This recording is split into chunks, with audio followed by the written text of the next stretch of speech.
Welcome everyone to a new episode of the Football Baron podcast. We're going to be talking about some transfer news as we head into the Champions League quarterfinals, with it ending and the teams moving on to the semifinals and ultimately to the finals. But let's get started with some of those transfer news in the Premier League.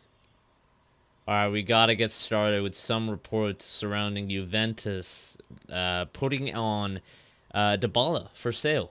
They're willing to offer him to clubs for a lucrative deal. Of course, they're trying to get their finances sorted out.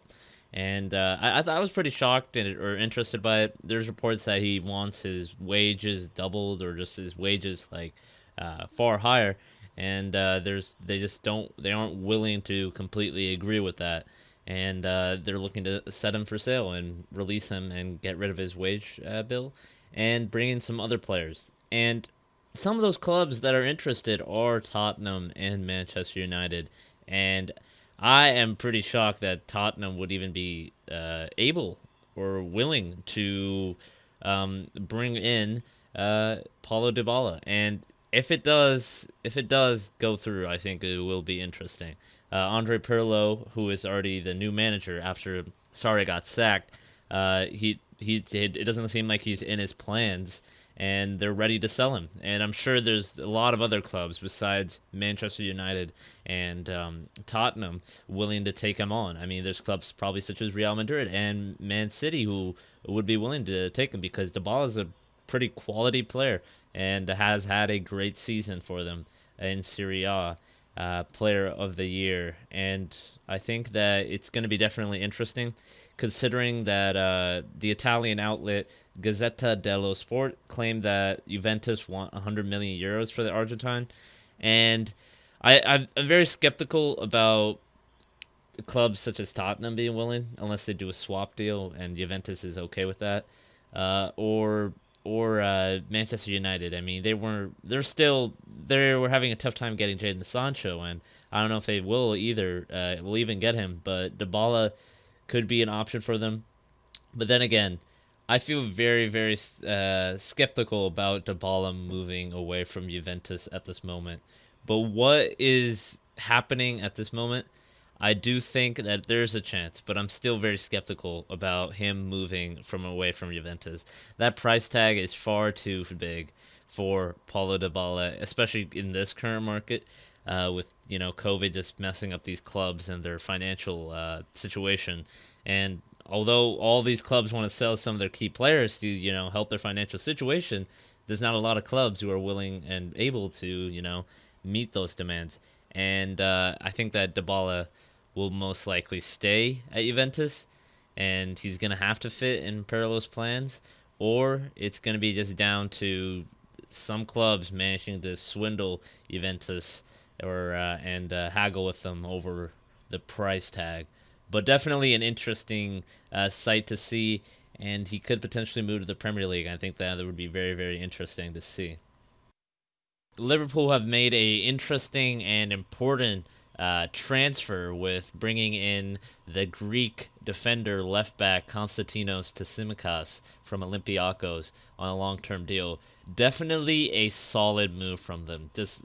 This is exactly what Liverpool need if they are going to be looking to win back to back Premier League championships, and I think it's crucial because looking at the Liverpool squad, there's not a whole lot of flaws that you can see, really.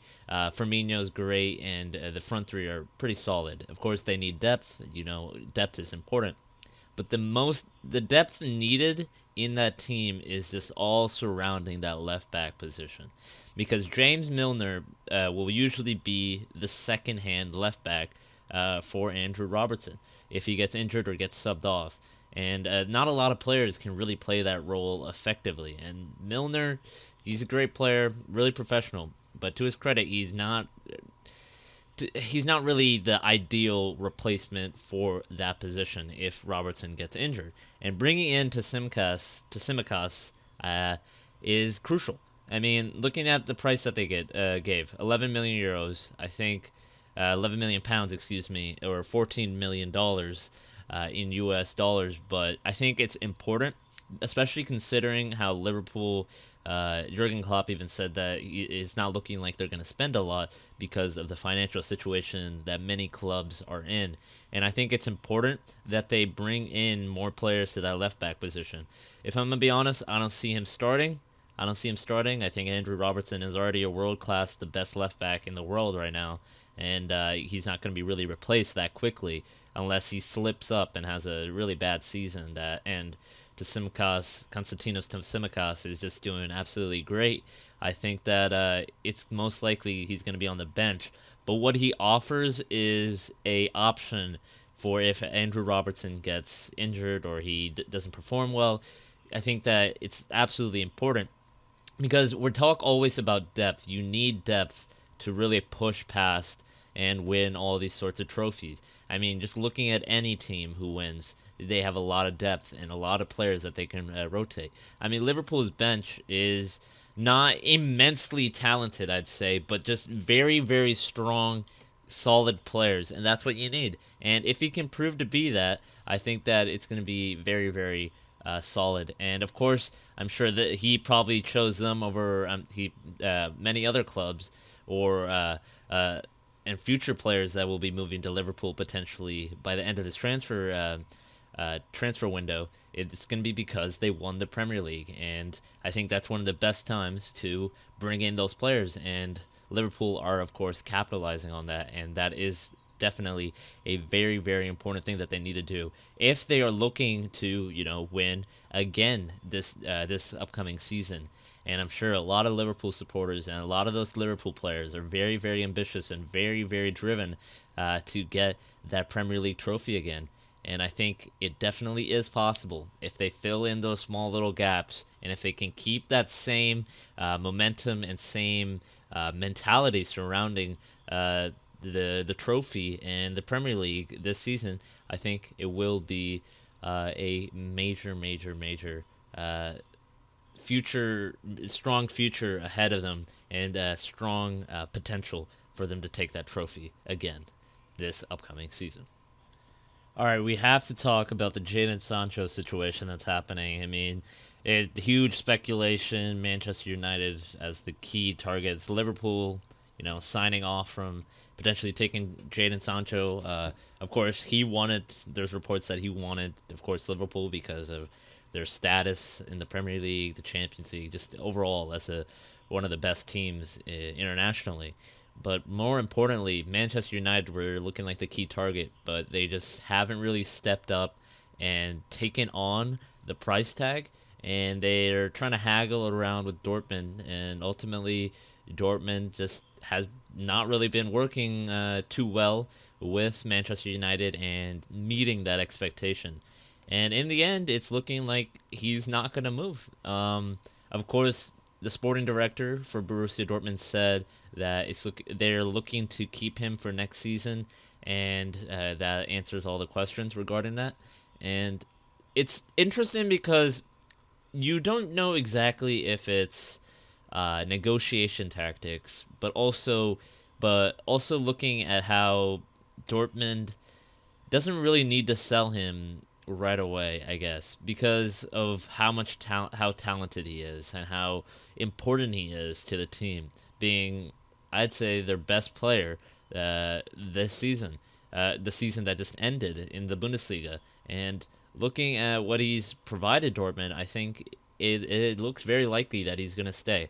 And I think hopefully for his future, because he doesn't look like he doesn't want to stay in the Bundesliga for his entire career, but for his future, I think he most certainly will leave. If he stays for another season, he will leave the end of this season, unless he just plays terribly and just completely falls apart. But I highly doubt that.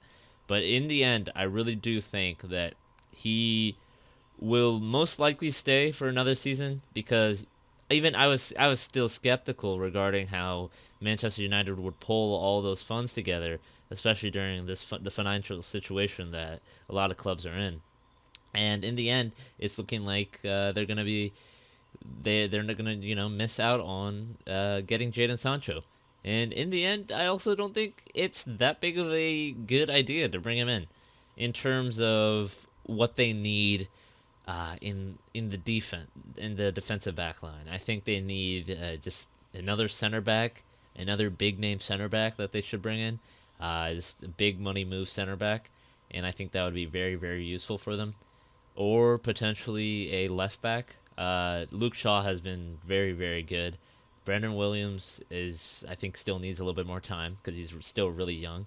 I think he'll get more appearances, but I don't think you should completely rely on him. Luke Shaw has been really really good for what he's provided, but if there's a potential left back out there who can fill that gap and is way better than Luke Shaw, I think they should take it. But just looking at Manchester United's situation, I don't think that they will get him unless they can just pull it all out and just fully commit like they did with Bruno Fernandes, or and they just go fully committed to him like they did with Harry Maguire. Then it's possible. But again, Jadon Sancho even says that he enjoys playing at the club, he enjoys the players, and I doubt that he's going to be moving by the end of this transfer window. All right, we're going to be looking at the teams that are coming up from the Championship to the Premier League and what they can offer to the Premier League, and most importantly, who will do the best out of those three and what they can provide.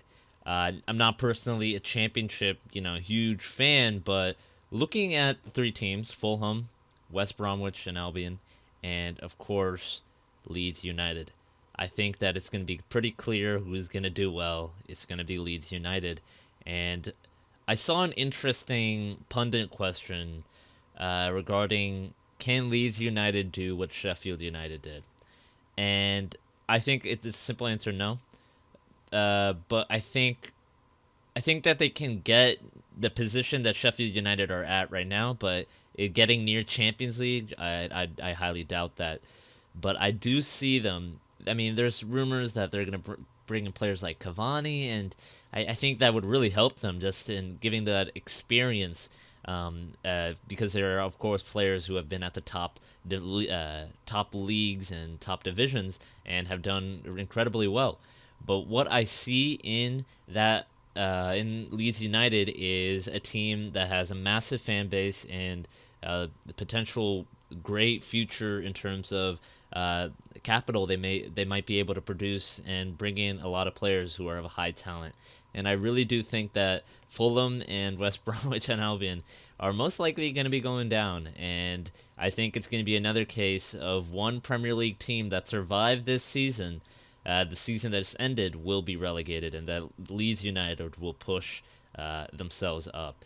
If I'm being honest, I see that I have a feeling that it's going to be Brighton who are going to be relegated, or Aston Villa. It's going to be down to those two, because Aston Villa is going to potentially lose their key talisman player, Jack Grealish, and unless they invest heavily again and make some smart signings, then they could also be one of the biggest relegation candidates. And maybe even West Brom and Fulham. If West Brom and Fulham and Leeds United avoid relegation, that is going to be absolutely amazing. But also saddening, because there's definitely going to be some teams, like a major team, that's going to be relegated. Potentially, and maybe West Ham. I don't know. But I have a feeling that West Ham under David Moyes should stay above and not face that same relegation problem. But again, I got a good feeling about it. I got a good feeling about Leeds United and them staying up. Also, the Atletico Madrid versus Red Bull Leipzig game that went on was definitely an interesting game. The beginning was a little shaky in terms of just overall, they couldn't really do much. Atletico Madrid was in a lot of... they were pushing and really putting RB Leipzig on the back foot. But Upamecano, man of the match, just absolutely incredible what he did for Leipzig. Just defensively keeping them, like in the game. Despite Atletico Madrid looked far more consistently stronger throughout the game than RB Leipzig. And in the end, RB Leipzig wins 2-1 against Atletico Madrid, the same team that took out the champions, Liverpool. And it turns out, again, that they will be knocked out. and that Red Bull Leipzig, RB Leipzig, will be pushing on towards the semifinals. Really impressive achievement under Julian Nagelsmann, especially without their key player Timo Werner. And I think that it would have been an even harder task if they didn't have Upamecano. What he did against Diego Costa just was impressive. Really, keeping him. He's not really letting him get in the game, just really bullying him around. And Diego Costa only responded in a violent manner and he just hit the back of his knee, Upamecano, despite the ball being long gone. I think it's just getting frustrated with how well Upamecano was dealing with him. And in the end, he got subbed off. João Felix got a goal. And unfortunately, Atletico Madrid conceded in like the 88th minute, I believe. And they get knocked out. Definitely impressive. Very impressive from RB Leipzig and some of the players, but most importantly, again, I can't stress this enough, Upamecano, one of the best defenders that is coming up in Europe, and he's looking very, very, very good. And I think that he needs to be picked up by a big team because what he provides is amazing. And I do think he will get picked up. I know he extended his contract and there was a release clause similar to Timo Werner's, but he definitely, if he keeps this performances up, he will be picked up, and that release clause in his contract will be met because just what he provides defensively and just such dominant, perfect performances against a solid team like Atletico Madrid is really is incredible. Especially, I mean, losing a big player like Timo Werner, but he still kept on and did a solid performance. Really is impressive. All right, thank you everyone for watching that episode of the Football Baron podcast. We appreciate it. Of course, it is a little shorter than usual because we got some more Champions League football. Of course, we talked about the Red Bull versus Atletico Madrid game, but we're going to be moving on from that. Most likely the next podcast will be on Sunday, near the end of Sunday, as we talk about the matches that have occurred, such as the semifinals with Barcelona and Bayern Munich, and of course the remaining Champions League, Europa League games that will come up between then. But of course, definitely we got some incredible game. I think that Barcelona versus Bayern Munich game is going to be very, very good to see. I got my eyes on Bayern Munich. I still think Barcelona is the same Barcelona that did very, very poorly, and I think it's going to be very, very tough.